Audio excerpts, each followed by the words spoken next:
آیا تناسخ حقیقت دارد؟ تناسخ چیست؟ تناسخ یا سمساره یا تجدید حیات یا زاد مرد گونه اعتقاد فلسفی یا مذهبی است که در آن جوهر غیر فیزیکی یک موجود زنده پس از مرگ بیولوژیکی زندگی جدیدی را در شکل یا بدن فیزیکی متفاوت آغاز می کند.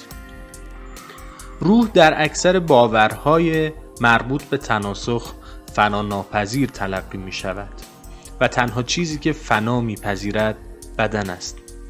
طبق آیین هندو این چرخه تا زمانی که روح از آلودگی ها، غفلت ها و نادانی ها پاک نشده است ادامه می یابد. تناسخ یک باور اصلی در ادیان هندی است، مثل هندویسم و بودیسم. اما گروه هایی هستند که به تناسخ اعتقاد ندارند ولی در عوض به زندگی پس از مرگ معتقدند. اگرچه اکثر فرقه های مسیحیت و اسلام معتقد نیستند که افراد تناسخ می‌یابند، اما گروه های خاصی در این ادیان به تناسخ اشاره دارند. اعتقاد به تولد مجدد توسط شخصیت‌های تاریخی یونان مانند فیثاغورس، سقراط، افلاطون و همچنین در ادیان مختلف وجود دارد. فلسفه اعتقاد به تناسخ به اعتقاد هندیان به کارما یا قانون تاوان باز می‌گردد. بدین صورت که هندوها معتقد بودند که پاداش و عذاب در همین جهان رخ می‌دهد. اگر انسان در زندگی فرد نیکی باشد، زندگی بهتر و راحت‌تری خواهد داشت. سپس این سوال مطرح شد که چرا افراد نیکی وجود دارند که زندگی آنها سرشار از رنج است؟ در پاسخ به این سوال فرضیه تناسخ مطرح می شود که می گوید روح انسان پس از مرگ دوباره در قالبی جدید به این جهان باز می گردد و نتیجه اعمال زندگی های قبلی را در این زندگی می بیند. این چرخ بی پایان است. معادل سانسکریت این زنجیره چرخشی سمسارا است. تا وقتی که در غفلت زندگی می کنیم وجود سمسارایی بی پایان است. هدف آیین بودایی شکستن این چرخه زندگی است.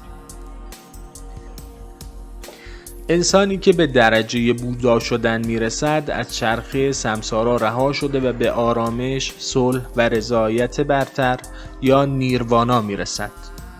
اسلام بازگشت ارواح به دنیا در قالب یک شخص دیگر یا یک موجود جاندار برای انجام کارهای خوب و به دست آوردن شرایط همزیستی با ارواح را قبول نداشته و صریحاً آن را رد کرده.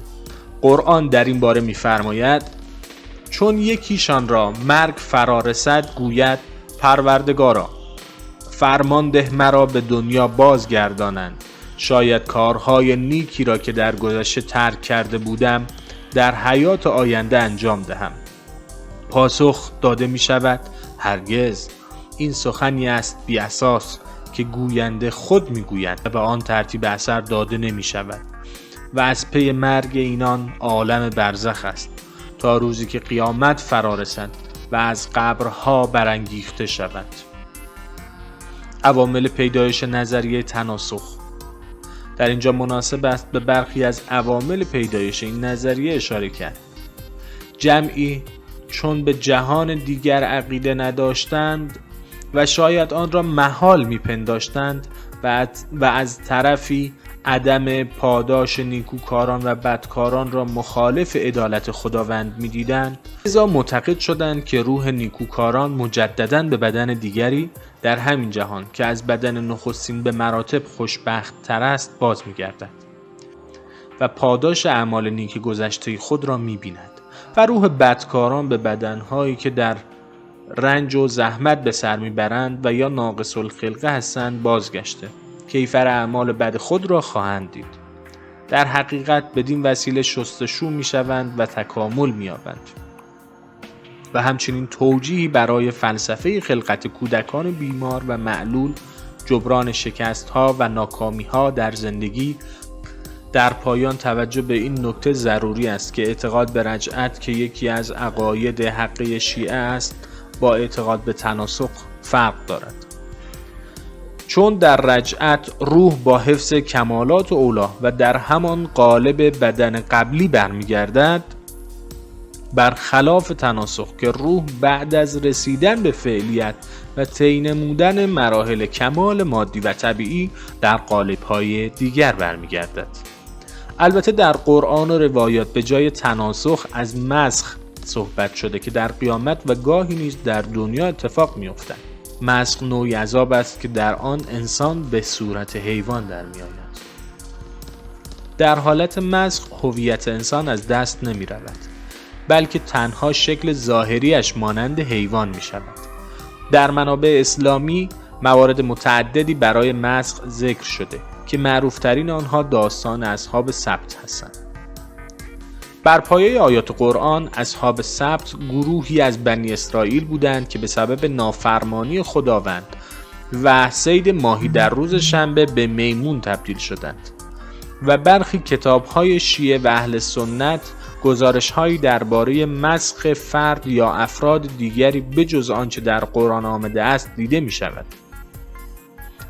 برای نمونه در روایاتی که از کتاب خصال نوشته شیخ صدوق از 13 حیوان از جمله عقرب، خفاش و خرس نام آمده است که ابتدا انسان بودند و بعد از مسخ به این صورت در آمدند. طبق روایات اسلامی در روز قیامت هم مسخ صورت می‌گیرد. برخی از گناهکاران به صورت حیواناتی چون میمون و خوک در می‌آیند